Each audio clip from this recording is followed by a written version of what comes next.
Well, we made it through the treacherous Tikehau Pass, just in time. And now we have the reality of our situation that once this storm arrives, there would be no way out. No marinas, no shelter, no second chances. No matter what happens, we have to handle it ourselves. And we share with you what we discovered about this pass could really save your boat. We are John and Ellie, the Barefoot Doctors. Join us on this journey because life is better barefoot. Tikehau, a remote atoll in the middle of the Pacific. No marinas, no haul-out facilities, just a ring of coral surrounded by a lagoon. It looks quite like paradise, right? But out here, paradise comes with a deadline. When the weather turns, you're completely on your own. In a place like this, where you drop your anchor is everything. Because it's not just the wind you're fighting, it's the lagoon. Fetch builds up fast, wind shifts, and suddenly you're exposed. Sand gives you holding, coral takes it away. Too close to the reef, and you're on the lee shore. And in the Tuamotus, that's how boats are lost. We go up and down the coral of the east side of Tikehau. John's diving on the anchor. We're only in about 10 metres of water, but we are back about 80 metres.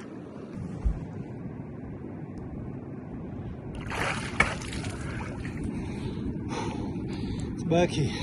So folks, we have arrived at our holding for the storm, and what are we doing?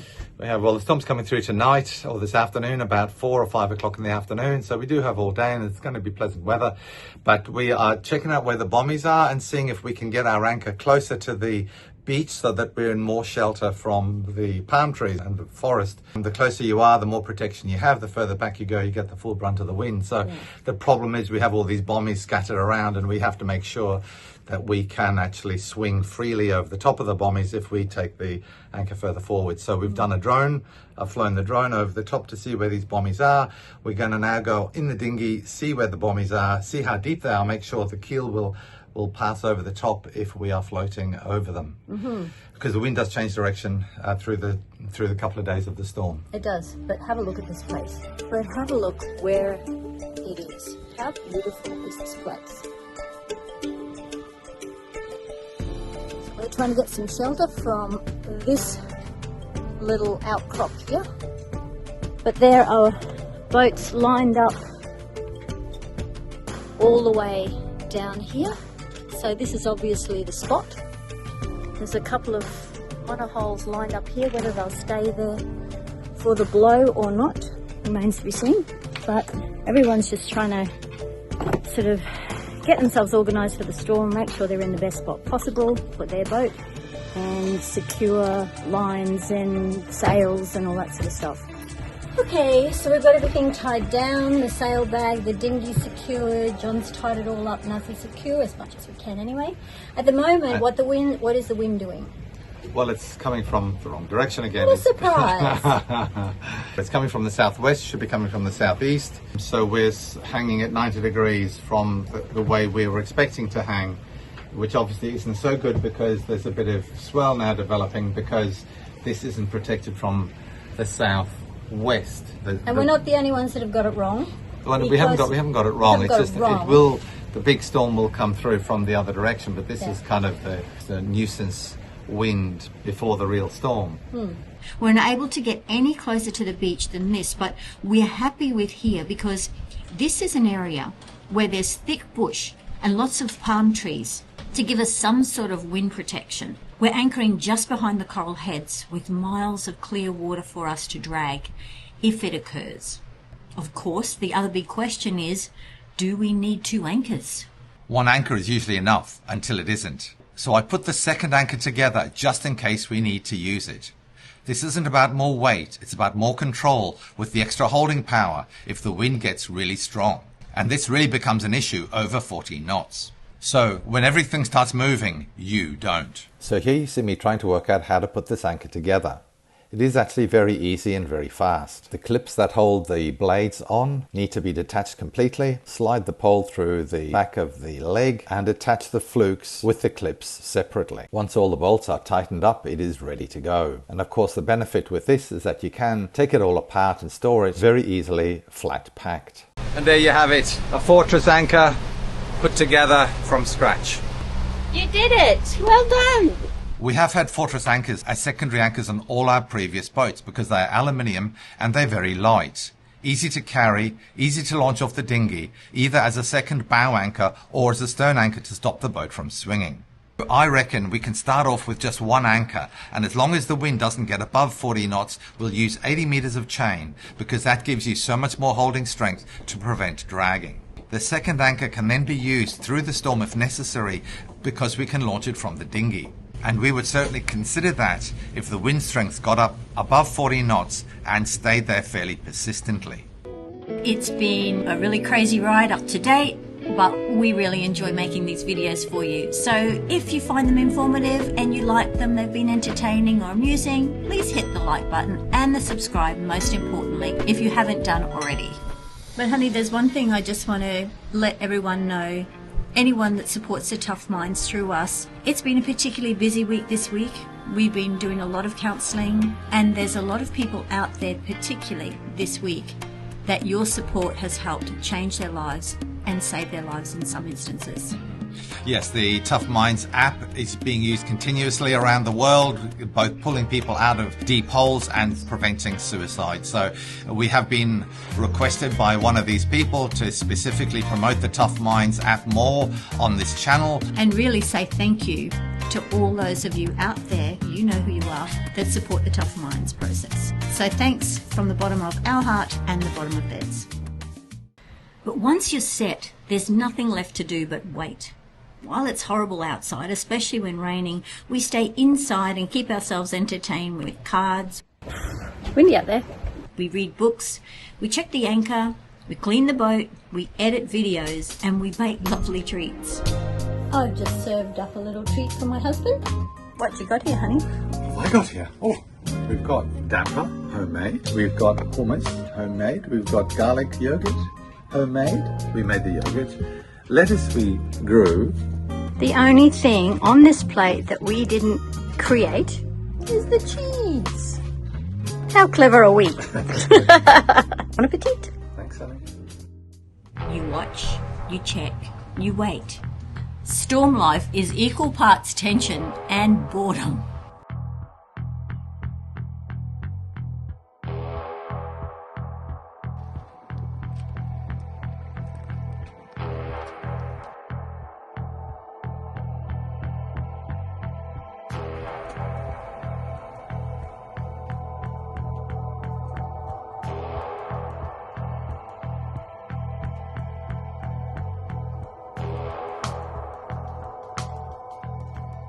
But for many liveaboard yachties, storms provide the best time to play, right? Then out comes the toys with kite surfers, the foils, the skis and the windsurfers, and everyone has an absolute ball, screeching backwards and forwards in these high winds. And of course, because we are anchored behind the windward shore, the wind is off the beach, so the water is flat and ideal for all those cool water sports.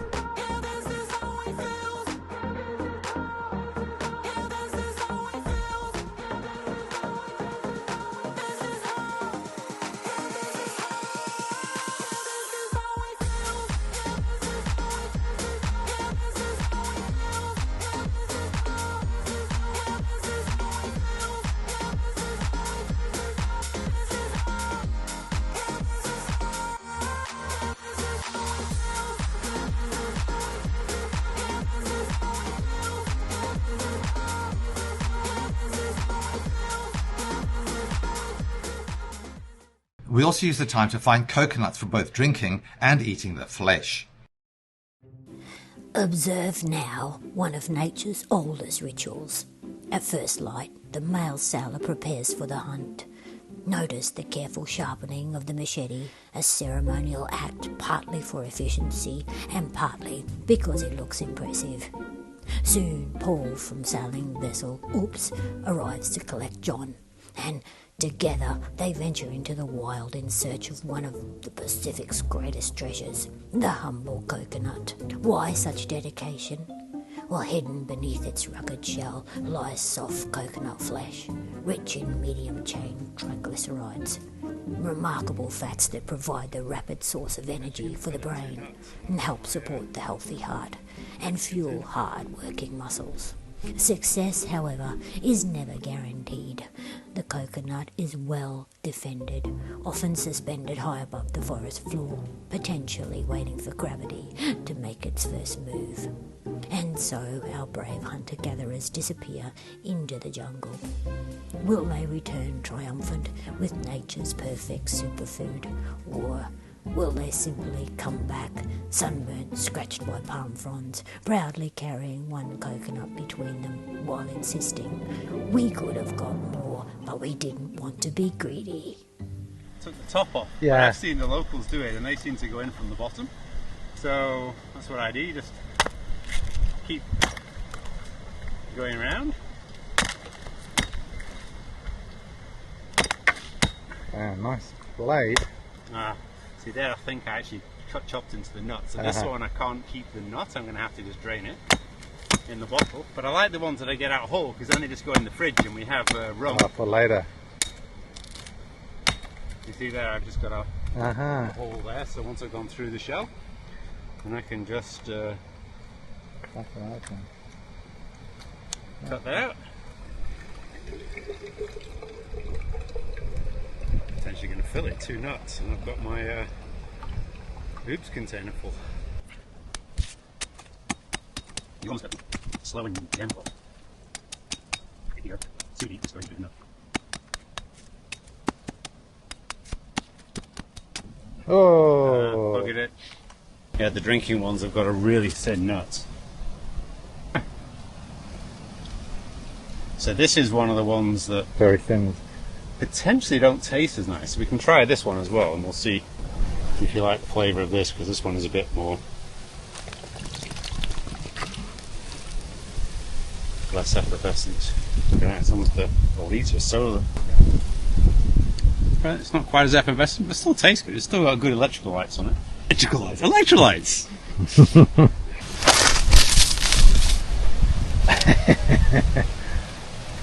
Oh wow!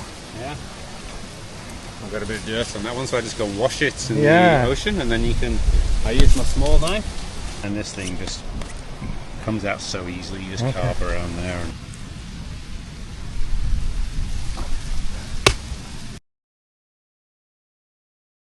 next time we take our bottle with us and we can save the coconut water. So I drank some, but I didn't have a bottle to carry it back in. Lots of flesh. I got 1 ground coconut, but we've got to be careful. Apparently it stains. Yeah, well, we found that out, didn't we? Well done, honey. You and Paul did great. Well, Paul did great. Paul gave me a few pointers. Good. Hope you're sharing them with us. Just got to find the sweet spot, haven't you? There's something about hunting and gathering off the land, isn't there? So everyone knows about brown coconuts and how you can eat the inside of the brown coconuts, and you can also drink the juice, right? But it's really the green coconuts that have the really sweet juice, coconut water, and inside they've got kind of like a jelly, spongy coating that you can eat too. And you scoop it all up. It's delicious and very nutritious. Lots of mid-chain triglycerides, which are very, very good for brain health and preventing dementia. There you go. So that's why eating and drinking coconut oil and coconut flesh is very good for you, as well as the elements that you get in the coconuts. So amazing food in these here coconuts. Eat up. You know you're on a tropical island when you have fresh coconut. Fresh coconuts in your pina colada.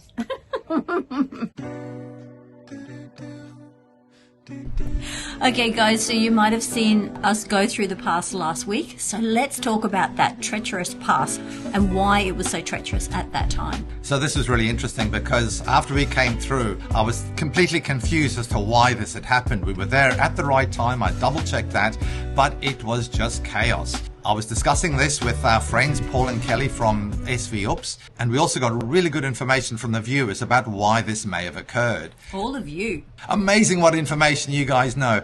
So the bottom line here is that it is not the tide.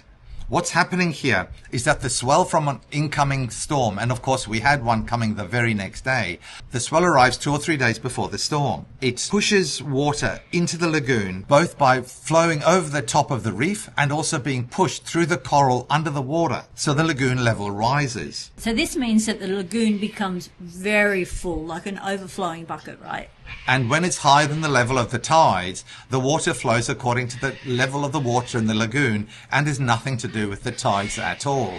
So in fact, we were there at the Tikehau Pass at the slack tide, which was high. So this is high tide we were anyway, and we were still getting 6-knot currents. And of course, as the tide falls, that current is going to get stronger and stronger because the current is being produced by the difference in the height of the water in the atoll and the height of the ocean outside. It was crazy.